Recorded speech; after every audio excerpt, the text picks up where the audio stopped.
Hello students, welcome to our next lecture of secretarial practices. Today we will learn question number 6. What is interim dividend and explain its features. So let's start with meaning of interim dividend. Meaning, dividend declared by the board of directors between two annual general meetings is called interim dividend. जो dividend दो annual general meeting के बीच में declare किया जाता है उसे कहा जाता है interim dividend. There are two types of dividend. One is final dividend and other is interim dividend. Final dividend is declared in annual general meeting. Final dividend म्हणजे जे डिव्हिडंड annual general meeting मध्ये declare केलं जातं त्याला म्हटलं जातं final dividend. And that final dividend is declared after end of the financial year. मतलब जब आपका फाइनेंशियल ईयर खत्म होता है, आपके कंपनी का ऑडिट होता है, उसके बाद एनुअल जनरल मीटिंग रहेगी, उसमें फाइनल डिविडेंड दिया जाता है. लेकिन अगर कोई ऐसी कंपनी है जिसको अप्रैल से लेके अक्टूबर तक अच्छा प्रॉफिट हुआ है, ओके, अप्रैल से लेके अक्टूबर तक अच्छा प्रॉफिट हुआ है और वो कंपनी चाहती है कि हम फाइनल डिविडेंड तो बाद में देंगे ही, लेकिन अक्टूबर में हम और एक डिविडेंड देते हैं. ओके, तो अक्टूबर में और एक डिविडेंड दे देते हैं. फाइनल डिविडेंड तो मार्च के बाद देने वाले हैं, वो अलग, लेकिन बीच में ही अक्टूबर में और एक डिविडेंड जब दिया जाता है उस डिविडेंड को कहा जाता है इंटरिम डिविडेंड. यहाँ भी याद रखना, मैंने अक्टूबर कहा मतलब एग्जाम्पल लिया, जरूरी नहीं कि वो अक्टूबर में ही दिया जाए. नवंबर में भी दिया जा सकता है, दिसंबर में भी दिया जा सकता है या जनवरी में भी दिया जा सकता है, लेकिन वो एनुअल जनरल मीटिंग में डिक्लेयर नहीं होगा, वो एक्स्ट्रा ऑर्डिनरी जनरल मीटिंग में दिया जाएगा या बोर्ड ऑफ डायरेक्टर उसको डिसाइड करेंगे. आलं लक्षात. म्हणजे हे जे डिव्हिडंड असतं ते एन्युअल जनरल मीटिंग मध्ये डिक्लेअर केलं जात नाही. तो इस डिविडेंड को कहा जाएगा interim dividend. Interim dividend is paid in the middle of the accounting year, that is before the finalization of annual account for the year. Okay, तो interim dividend middle of the accounting year में paid किया जाता है या दिया जाता है. मतलब हमारा अकाउंटिंग ईयर कब खत्म होता है? मार्च को.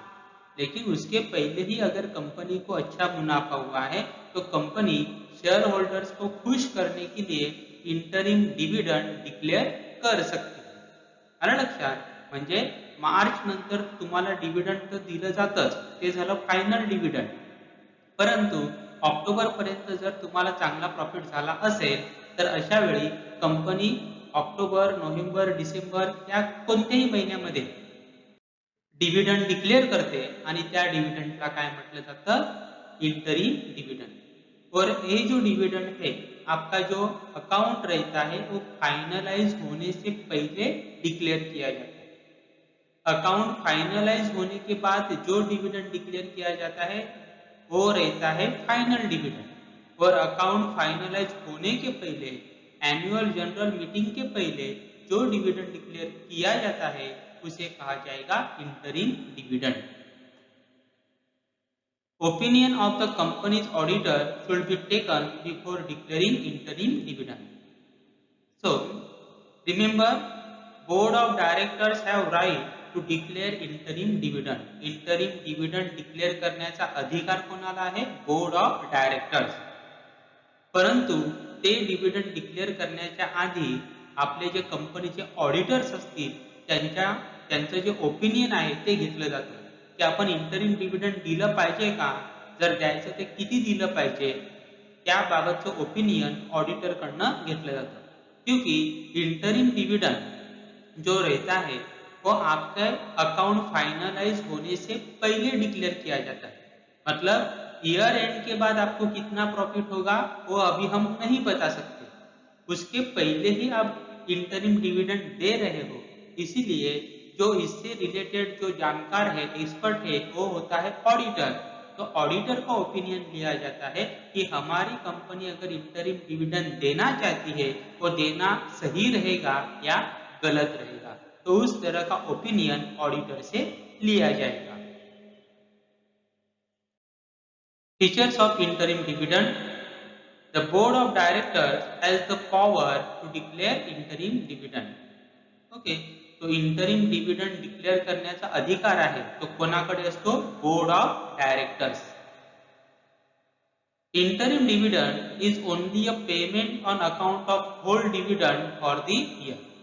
देखो, जो शेयर होल्डर रहते हैं उनको क्या क्या पेमेंट मिलता है? तो उनको सिर्फ डिविडेंड मिलता है, वो रहता है फाइनल डिविडेंड. लेकिन और एक डिविडेंड उनको दिया जा सकता है और वो होगा इंटरिम डिविडेंड. इंटरिम डिविडेंड देना ही चाहिए ऐसा रूल नहीं है. अगर कंपनी को अच्छा खासा प्रॉफिट हुआ और कंपनी चाहती है कि हमारे शेयर होल्डर खुश हो जाए, तब इंटरिम डिविडेंड दिया जाएगा.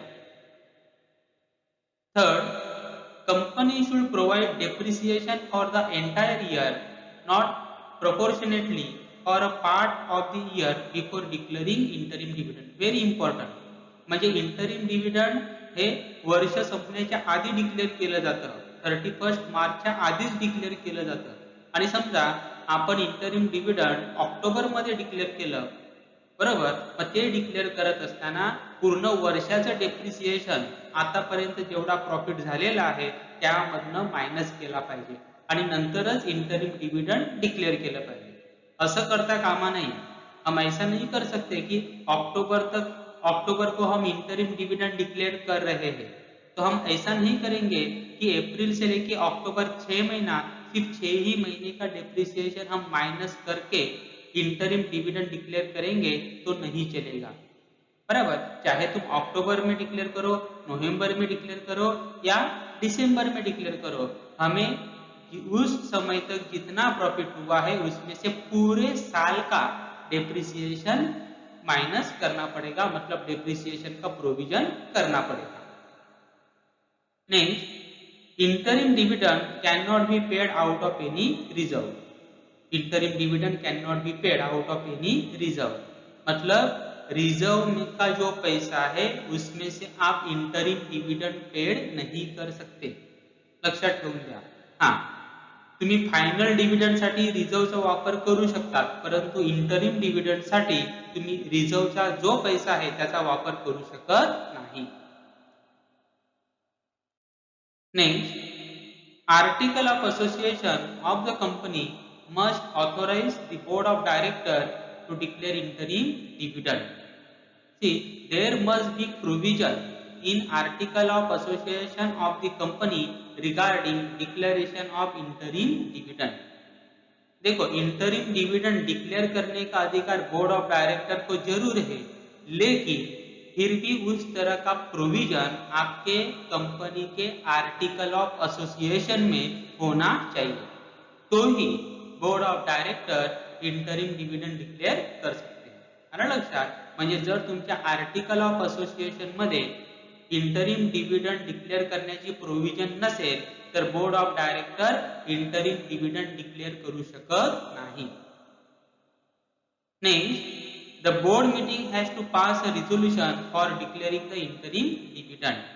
Okay, so company need to pass a resolution in board meeting to declare interim dividend.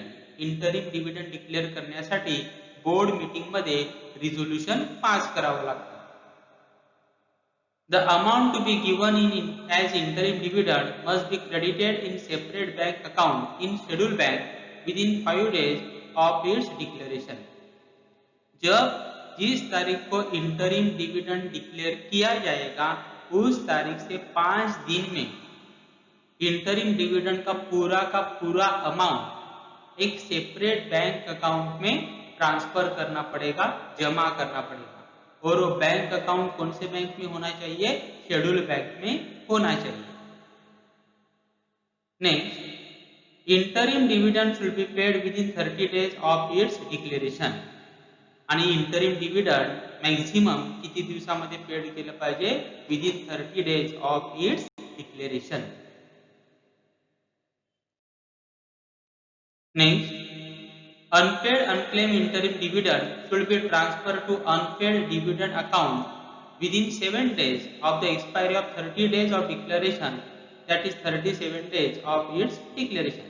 वही रूल है जो नॉर्मल डिविडेंड के लिए था कि अगर इंटरिम डिविडेंड डिक्लेयर किया है और किसी भी तरह का अनपेड या अनक्लेम डिविडेंड वहां पे है तो वो डिविडेंड 37 डेज के बाद कहां पे जाएगा? अनपेड डिविडेंड अकाउंट में ट्रांसफर किया जाएगा 37 डेज के बाद from date of declaration.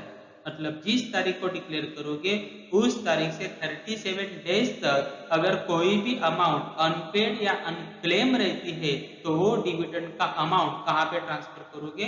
Unpaid dividend account. Next, any amount remaining unpaid unclaimed in the unpaid dividend account for 7 years should be transferred to IEPF, that is Investor Education and Protection Fund. आपण हे बघितलेलं आहे कोणतीही amount जी unpaid dividend account मध्ये 7 वर्षापर्यंत बाकी राहील म्हणजे dividend घेण्यासाठी share holder समजा आलेच नाही तर ती जी अमाउंट आहे ती 7 वर्षानंतर after 7 years you have to transfer to IEPF, that is Investors Education and Protection Fund. Investor education and protection fund ये किसने इस्टेब्लिश किया है? सेंट्रल गवर्नमेंट ने इस्टेब्लिश किया है. ओके, तो 7 साल तक अगर कोई अमाउंट अनपेड डिविडेंड अकाउंट में पड़ी रहती है तो वो अमाउंट हम कहाँ पे ट्रांसफर करेंगे? IEPF. So this is regarding interim dividend.